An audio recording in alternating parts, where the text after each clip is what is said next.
Should I have access to their phone forever? I remember sitting with a couple who had been working hard for almost a year.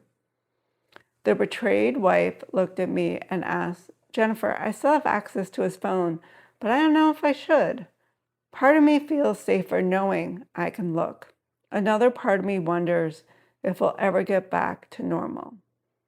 Before I answer, I turned to her husband and asked, "How do you feel about her having your phone?" He smiled and said, "She can look whenever she wants. I have nothing to hide." That response told me something important. He wasn't offering access because he was being controlled. He was offering access because he understood that transparency was part of rebuilding trust.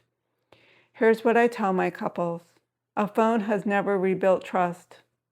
Let me say that again. A phone has never rebuilt trust. People rebuild trust. A phone is simply one tool that can support transparency while trust is being rebuilt. Think of it like a cast after someone breaks their arm. The cast isn't what heals the bone. The cast creates the conditions for healing. Eventually, the bone heals. Well, the cast comes off. Transparency works much the same way.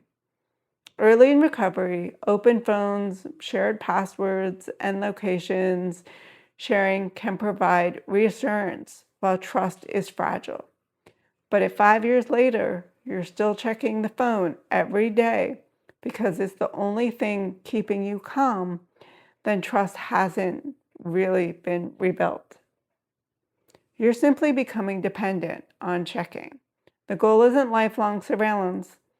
The goal is reaching a place where access still exists, but the need to use it gradually fades. I tell couples that healthy transparency eventually becomes like insurance. You're glad it's there, you just don't think about it every day. That's when you know trust is moving from externally reassurance to internal confidence. That's a beautiful place to reach. Remember, healing has an order.